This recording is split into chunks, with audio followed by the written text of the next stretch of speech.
दोस्तों कल रात दिल्ली में महाराष्ट्र के बड़े बड़े दिग्गजों की एक महत्वपूर्ण मीटिंग हुई। एक ऐसी मीटिंग जिससे जो खबरें निकल कर आ रही हैं वो किसी भी हाल में एनडीए गठबंधन के लिए तो अच्छी नहीं है।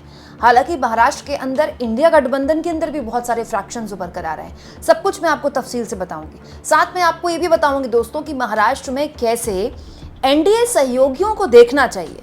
जितनी भी इस वक्त बैसाखियां हैं जिनकी वजह से मोदी जी अभी भी पीएम हैं, उनको महाराष्ट्र बड़ी क्लोजली वॉच करना चाहिए, क्योंकि उन्हीं लोगों ने हरियाणा भी बड़ी क्लोजली वॉच किया है। और देखना चाहिए कि बीजेपी के साथ जो पार्टियां गईं उनका क्या हश्र हुआ बाद में, खास तौर पर चुनाव से पहले और चुनाव के बाद। दोस्तों कल महाराष्ट्र में टिकट बंटवारे को लेकर एक बहुत ही महत्वपूर्ण बैठक हुई दिल्ली में। केंद्रीय गृह मंत्री अमित शाह और देवेंद्र फडणवीस और एकनाथ शिंदे इस बैठक में शामिल थे। और एकनाथ शिंदे, देवेंद्र फडणवीस और अमित शाह ने काफ़ी देर तक टिकट बंटवारे को लेकर चर्चा हुई। और जो खबरें निकल कर आई हैं दोस्तों, वो खबर बिल्कुल वही थी, लगभग वही लग रही है जो मैंने आपको करीब 2 दिन पहले इस वीडियो के जरिए बताया था। दोस्तों मैंने इस वीडियो में आपको बताया था कि बीजेपी की रणनीति साफ है कि वो चाहती है कि कम से कम 160 या 150 की आसपास की सीटों में वो खुद लड़े, क्योंकि बात सिंपल सी है कि जो जितनी ज़्यादा सीटों पर चुनाव लड़ेगा उसके उतने ज़्यादा विधायक जीत कर आएंगे, जिसके ज़्यादा विधायक जीत कर आएंगे उसके सीएम बनने की संभावना ज़्यादा है। हालांकि अभी कुछ दिन पहले एक कार्यक्रम में डिप्टी सीएम देवेंद्र फडणवीस ने एक बयान दे दिया और एकनाथ शिंदे को सीएम बता दिया। तो बहुत से लोगों ने ऐसी अटकल लगाने शुरू कर दिए कि एकनाथ शिंदे दोबारा से सीएम कैंडिडेट होंगे और इंडिया गठबंधन से सवाल पूछने शुरू कर दिए कि देखिए उद्धव ठाकरे को भी कि आप सीएम कैंडिडेट घोषित कर देना चाहिए। लेकिन ऐसा लग नहीं रहा है, वो बयान लगता है आया गया था। ऐसा लग नहीं रहा है कि औपचारिक तौर पर एकनाथ शिंदे के नाम पर सहमति बन रही है या फिर एकनाथ शिंदे को सीएम कैंडिडेट घोषित करने वाली है एनडीए। अब दिक्कत दोस्तों एकनाथ शिंदे के सामने खड़ी हो गई है कि वो बन गए विलन। उन्होंने बाप की खड़ी हुई पार्टी, जो कि अपने रहते हुए बेटे को दी गई थी, बाला साहब ठाकरे ने अपने रहते हुए अपनी पार्टी उद्धव ठाकरे को सौंपी। उद्धव ठाकरे सीएम बने और उसके बाद उनकी न केवल सरकार गिराई एकनाथ शिंदे ने, बल्कि खुद जाके सीएम बन गए। लेकिन अब जब चुनाव आया है दोस्तों, तो एकनाथ शिंदे के हाथ खाली हो गए। एकनाथ शिंदे एक तरह से बी टीम बनकर रह गए बीजेपी के लिए। एकनाथ शिंदे के लिए इधर कुआं उधर खाई वाली स्थिति हो गई है। इसके अलावा दोस्तों अजित पवार भी इस बैठक में शामिल थे। अब अजित पवार के लिए सुनने में आया कि अजित पवार तो महाराष्ट्र चले गए वापस बैठक खत्म करने के लिए, लेकिन एकनाथ शिंदे दिल्ली में ही है। अब ये जानकारी दैनिक भास्कर ने छापी है, मुझे नहीं पता एकनाथ शिंदे दिल्ली में है कि नहीं है। लेकिन अब एकनाथ शिंदे को दिल्ली में क्यों रखा गया है? क्या फिर कोई मतभेद है या फिर कोई आखिरी फाइनल कॉल सीटों के बंटवारे को लेकर है? इस पर तो खैर सबकी निगाहें बनी रहेंगी। लेकिन एक बात स्पष्ट तौर पर, जो कि अमित शाह ने अपने कुछ दिन पहले बयान में भी दे दिया था कि हम आपके सामने हारे। एकनाथ शिंदे के लिए उन्होंने बोला था कि हमने आपको सीएम बनाया, एक तरह से उन्होंने इशारों में कहा था, और आपकी वजह से हमने बलिदान दिया। और बात भी सही है दोस्तों, इस वक्त भी महाराष्ट्र की विधानसभा में सबसे बड़ी पार्टी बीजेपी है। आप टैली देख लीजिए 2019 के विधानसभा चुनाव में। हालांकि तब से लेकर अब तक स्थितियां बहुत बदल गई हैं, 2 पार्टियां टूट के 4 हो गई हैं और महाराष्ट्र में राजनीति पूरी तरह से चेंज हो गई है। लेकिन ये बात तो सही है ना कि बीजेपी सबसे बड़ी पार्टी बनकर उभरी थी, तो जो सबसे बड़ी पार्टी बनकर उभरी है उसका सीएम तक नहीं बना। पहले उद्धव ठाकरे सीएम बने, फिर उनकी सरकार गिरी तो एकनाथ शिंदे सीएम बने। तो कम से कम अब तो बीजेपी के सीएम बने, ये रणनीति साफ तौर पर अमित शाह की थी। लेकिन ऐसा लग रहा था कि एकनाथ शिंदे को सीएम कैंडिडेट घोषित किया जाएगा, जो कि अब नहीं होता दिखाई दे रहा है। दोस्तों कुछ यूट्यूब चैनल्स ने और कुछ स्वतंत्र पत्रकारों ने ये खबर भी चलाई है कि ऐसी जानकारी निकल कर आई है, मतलब उनके सूत्र बताते हैं कि एकनाथ शिंदे ने एक प्रस्ताव भी रखा इस मीटिंग में कि जो पूरा फंड मैनेजमेंट का काम है वो मेरी तरफ से होगा। दोस्तों हमारे देश में चुनाव लड़ना बहुत खर्चीला सौदा है, आप जानते हैं। मतलब एक पार्षदी का चुनाव लड़ना भी बहुत मुश्किल होता है, बहुत पैसा और बहुत मसल पावर लगती है चुनाव लड़ने में। और इसीलिए दोस्तों एकनाथ शिंदे ने प्रस्ताव दिया था इस मीटिंग में। कुछ पत्रकारों के सूत्र बताते हैं कि आप मुझे सीएम कैंडिडेट घोषित कर दीजिए और चुनाव का जितना पूरा का पूरा फंड मैनेजमेंट का काम है वो मेरी तरफ से होगा।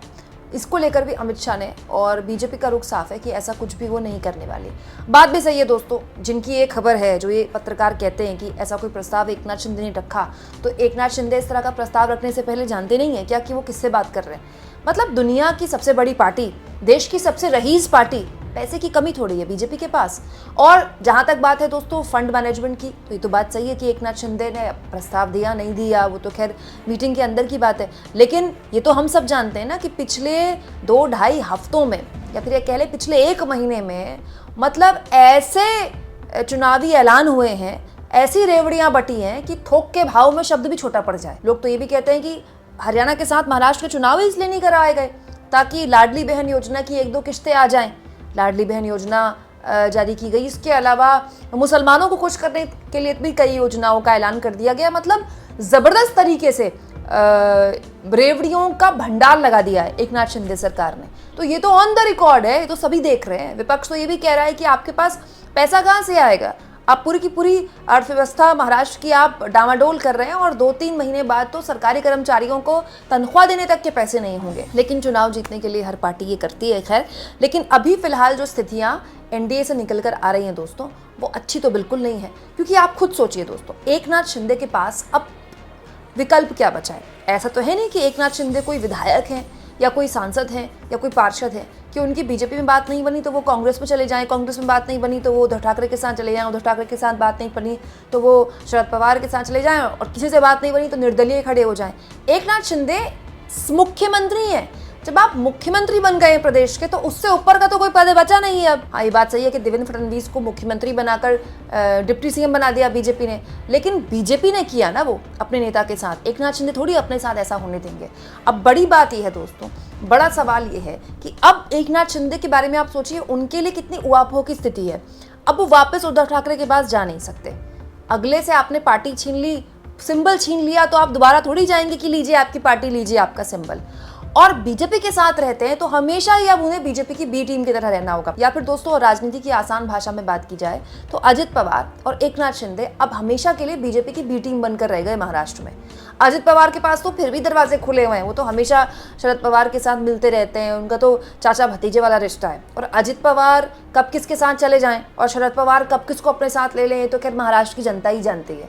लेकिन एकनाथ शिंदे के लिए आप सोचिए कितनी अजीब स्थिति है। अभी तो वो सीएम है, लेकिन अगर 1% आप मानिए कि एनडीए की सरकार बन जाती है, हालांकि वहाँ अभी भी महाराष्ट्र में कहा जाता है कि जो एज है लोकसभा चुनाव के बाद वो एज इंडिया गठबंधन को ये, लेकिन 1% मान लीजिए कि अगर उनकी सरकार बन भी जाती है एनडीए की, तो एकनाथ शिंदे को ये पता है कि उनका सीएम तो नहीं बनने वाला। आप सोचिए जो पार्टी लड़ी 61, 62 या 60 के आसपास सीटों पर रही है या फिर 80 सीटों पर भी लड़ रही है, तो ऐसा तो है नहीं कि जितनी सीटों पर लड़ रहे हैं सबके सब जीत जाते हैं। तो जब सीटें ही कम है तो फिर आपकी उम्मीदवारी कैसे बचती है। और अगर सीएम नहीं बनेंगे एकनाथ शिंदे तो एकनाथ शिंदे बस एक विधायक बनकर रह जाएंगे क्या, या फिर कोई मंत्री पद लेकर शांत हो जाएंगे। बड़ी अजीब सी स्थिति है दोस्तों एकनाथ शिंदे के आगे।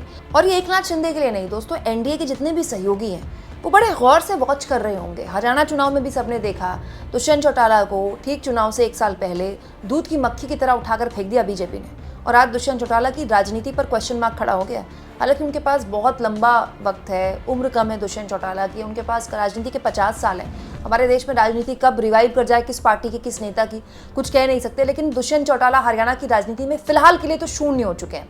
इसके अलावा दोस्तों खुद शिवसेना तो इसकी भुक्तभोगी है। शिवसेना जिसके साथ इतना लंबा गठबंधन रहा दोस्तों, अकाली दल और शिवसेना ये 2 सबसे पुराने सहयोगी हैं एनडीए के। विचारधारा के तौर पर भी शिवसेना और बीजेपी एक ही रही है। उस शिवसेना का बीजेपी ने क्या हश्र किया ये भी सबने देखा है दोस्तों। नीतीश कुमार भी अपने आप में एग्जाम्पल है कि बिहार में रहकर उनको कितना कमजोर किया गया, उनके खिलाफ जो साजिशें चल रही हैं सब जानते हैं उसको, सब कुछ पर्दे के पीछे नहीं है। चिराग पासवान को लेकर अभी कुछ दिन पहले खबर आ गई थी, उनको बयान देना पड़ गया कि उनके जो गिने चुने विधायक हैं उनमें से 3 विधायक दिल्ली में चाणक्य जी के साथ चाय वाय पी रहे हैं। तो ये जो सब कुछ हो रहा है दोस्तों सिलसिलेवार तरीके से राज्य दर राज्य में हो रहा है, ये इस बात का प्रमाण है कि चुनाव जीतना, सरकार बनाना तो एक प्रोसीजर है, लेकिन भविष्य की राजनीति जो है एनडीए के लिए बड़ी मुश्किल है। हालांकि दोस्तों अगर इंडिया गठबंधन का जिक्र करें तो सीट बंटवारे को लेकर इधर भी काफ़ी पेच है। हालांकि जो सार्वजनिक तौर पर बयानबाजियां हो रही हैं वो इस तरह के संकेत नहीं देती हैं, लेकिन ऐसा माना जा रहा है कि उद्धव ठाकरे भी चाहते हैं, उनका कैंप भी चाहता है कि उनको सीएम कैंडिडेट घोषित किया जाए। हालांकि कुछ दिन पहले उद्धव ठाकरे ने इस तरह का बयान दिया था कि कोई भी ऐसा उम्मीदवार जो कि शरद पवार और कांग्रेस की तरफ से खड़ा किया जाता है तो वो उसका समर्थन करते हैं। ये अपने आप में बहुत बड़ा बयान माना जाएगा। लेकिन उद्धव ठाकरे के समर्थकों का ये मानना है कि उद्धव ठाकरे सबसे बड़ा मुद्दा है महाराष्ट्र में, उनके इर्द गिर्द चुनाव लड़ा जाए। लेकिन शरद पवार ऐसा नहीं चाहते हैं। राहुल गांधी भी इसके काफ़ी हद तक पक्ष में है, लेकिन शरद पवार चाहते हैं कि अगर ऐसा कुछ हुआ, मतलब शरद पवार की रणनीति है तो पूरा का पूरी जो गोलबंदी है मराठा वर्सेस ऑल हो जाएगी, जो कि हरियाणा में हुई थी, जाट वर्सेस ऑल वाली। तो शरद पवार ऐसा कुछ करने से बच रहे हैं। इसके अलावा दोस्तों विदर्भ की कुछ सीट्स पर बात अटकी हुई है।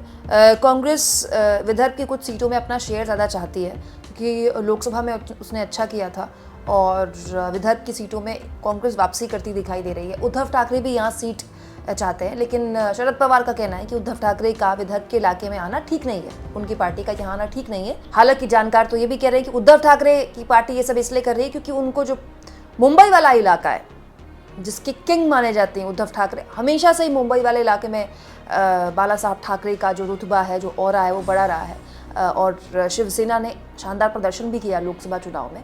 तो एक्चुअली वहाँ सीट ज़्यादा चाहती है शिवसेना, इसीलिए बार्गेनिंग करने के लिए अपनी जो मौजूदगी है वो विदर्भ वाले इलाके में कांग्रेस पर बना रही है। वहीं दूसरी ओर दोस्तों अखिलेश यादव की तरफ से भी बयान आ गया है। अखिलेश यादव ने कह दिया है कि हम भी सीटें चाहते हैं, और अखिलेश यादव ने बड़ा दिल दिखाया था हरियाणा में और उनको सीटें नहीं दी थी कांग्रेस ने, तो भी अखिलेश यादव ने कोई बयानबाजी नहीं की थी। लेकिन अब अखिलेश यादव की तरफ से बयान आया है कि वो 12 सीटें चाहते हैं। हालांकि इसके बाद अखिलेश यादव ने ये भी कह दिया कि 2 विधायक तो हमारे हैं ही, समाजवादी पार्टी के 2 विधायक तो हैं ही, लेकिन हम तो वो लोग हैं जो कि कम सीटों पर भी संतुष्टि पालेंगे। मतलब ऐसा नहीं है कि वो 12 पर रेस्ट्रिक्ट हैं, उनसे बार्गेन की जाएगी तो वो कम सीटों पर भी बात मान जाएंगे। तो अखिलेश यादव ने खुलकर ये बयान दिया है, इसका मतलब पर्दे के पीछे बातचीत चल रही होगी। तो कुल जमा बात आप ये कह सकते हैं कि टिकट बंटवारे को लेकर अभी पशुपेश दोनों ही गठबंधनों के बीच है, लेकिन असली पशुपेश जो शुरू होगा, असली फ्रैक्शन जो शुरू होगा, वो चुनाव में टिकट बंटवारे के ऐलान के वक्त शुरू होगा। आप इस मुद्दे पर क्या सोचते हैं? कमेंट बॉक्स में जरूर लिखें। क्या एनडीए के लिए चुनौतियां ज्यादा हैं, वहां फ्रैक्शन ज्यादा आप देख रहे हैं, या फिर इंडिया गठबंधन में महाराष्ट्र के अंदर? कमेंट बॉक्स में जरूर लिखें दोस्तों, और जितना हो सके चैनल को शेयर करें, सब्सक्राइब करें, और थैंक्स और ज्वाइन के ऑप्शन से अगर आप चाहें तो कुछ आर्थिक मदद भी चैनल की जरूर करें।